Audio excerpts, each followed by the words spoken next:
And now, it's time for another Dice Tower review with Tom Vasel. I think it's safe to say that I'm a man of terrible fashion. Not that I've ever cared. I'm certainly not a fan of the fashion world. I watch these fashion shows. I don't watch them, but I catch glimpses of them and stuff, and it boggles my mind that people wear this stuff in these, and everyone oohs and ahs, and then no one actually wears it in real life. But hey, what do I know? But this game, which I'll probably incorrectly pronounce Pret-a-Porter, is a game about the fashion industry. Now, I was kind of like, but the designer is the same guy that did Hiroshima Hex. This is from Portal. Portal doesn't put out terrible games, so let's give it a try. Lo and behold, I was surprised to find out that it's a fairly heavy Euro-style game. Look at it.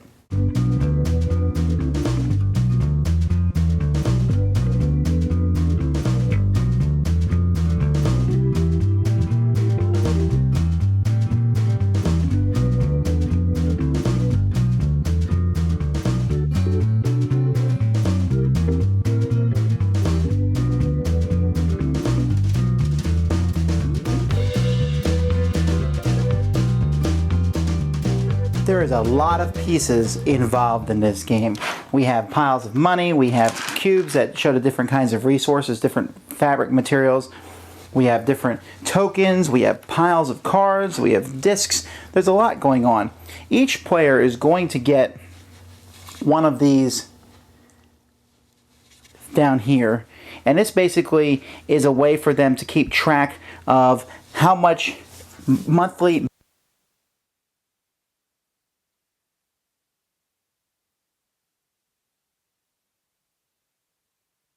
dollars each turn, or I have to pay $8 each turn, or I have to pay $38 each turn. So you use these tokens for that in that regards with the tens and the ones as you move along. It also shows you what kind of design you're good at. Every time you do one of those, you get a trend token on it.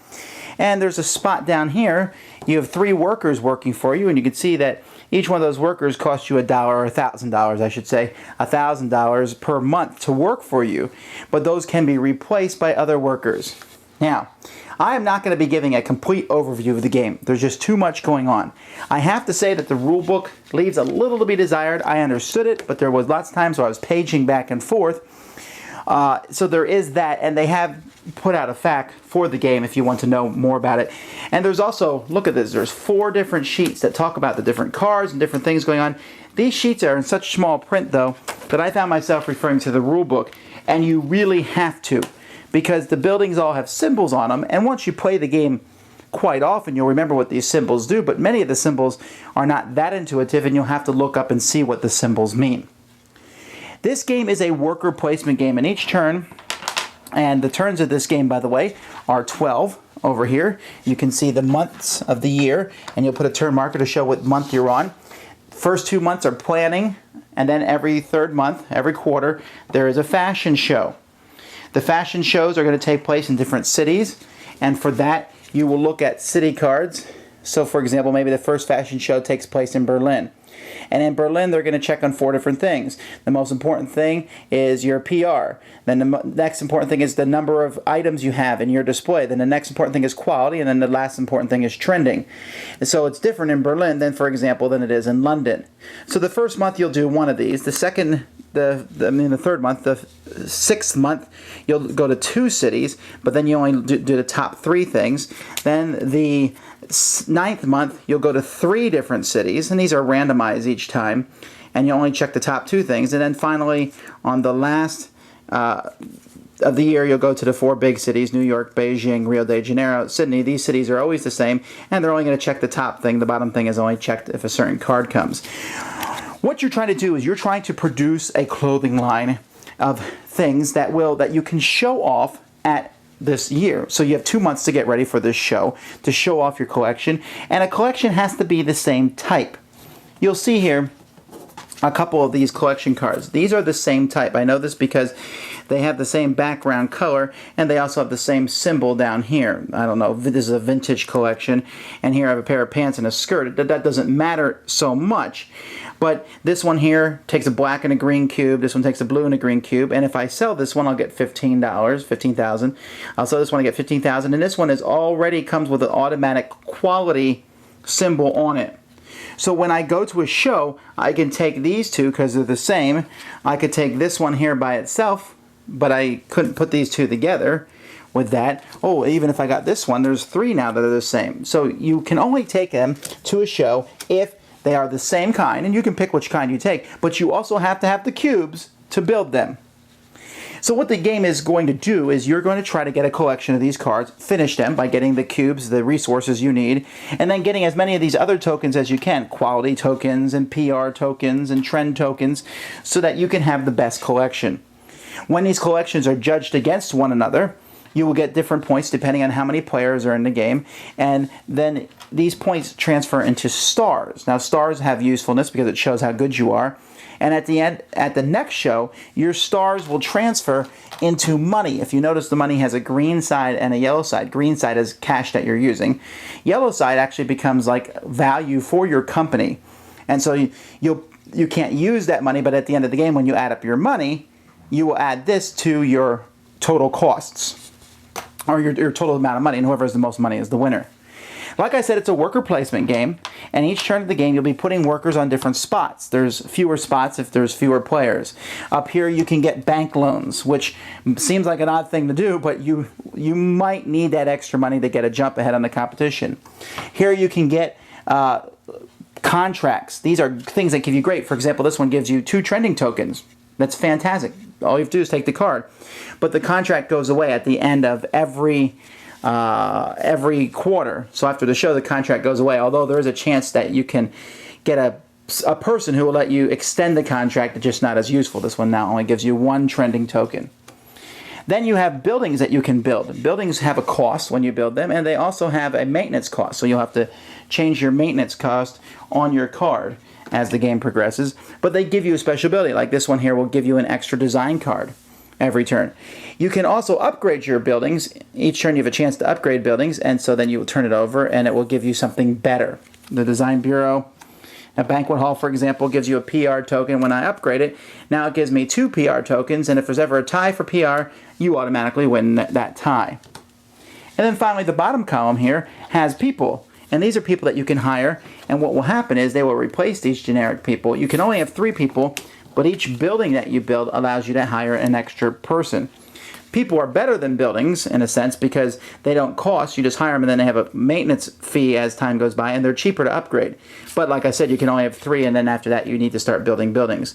They have a special ability here, and like I said, they can be upgraded also. I'm not going to go over all the different ones, but it is interesting. One of the features that's really good about this game is that, you know, many times you play these games and people will show up and you go, well, that would have been useful at the beginning, but at the end it's not so handy.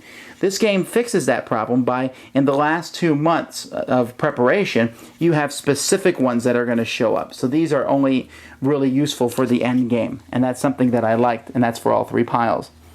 If you put workers here, you'll be able to take designs and add these designs to your collection and hopefully build them. If you put workers here you have your local businesses, you have your warehouse, you have imports from foreign places, and each of these places, let's take a closer look, each of these places has different costs for the different kinds of goods. So you can see that buying locally here is the cheapest because the green cube only costs 2, while here it costs 3. When you go here, though, you can buy as many goods as you want of one type. So I could buy 3 reds, 7 yellows, or 2 blues. Here, you can only buy 1 good, but you can buy as many different types as you can.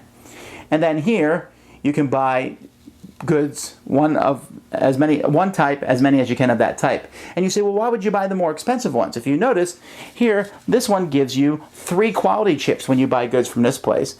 These give you 2 quality, and this gives you 1 quality. So importing, you know, from the fancy schmancy places is going to give you better quality goods.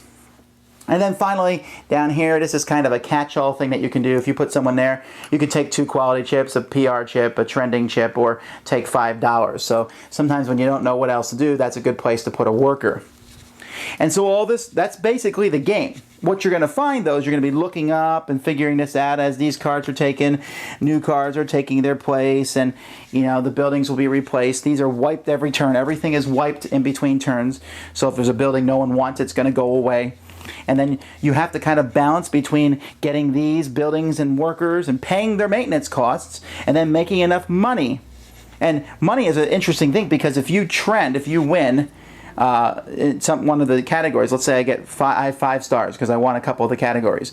That 5 stars adds to the value of my collection. So if I sold this pair of pants here, instead of selling it for 21, I'll sell it for 26. And you can see how getting a lot of money is very useful.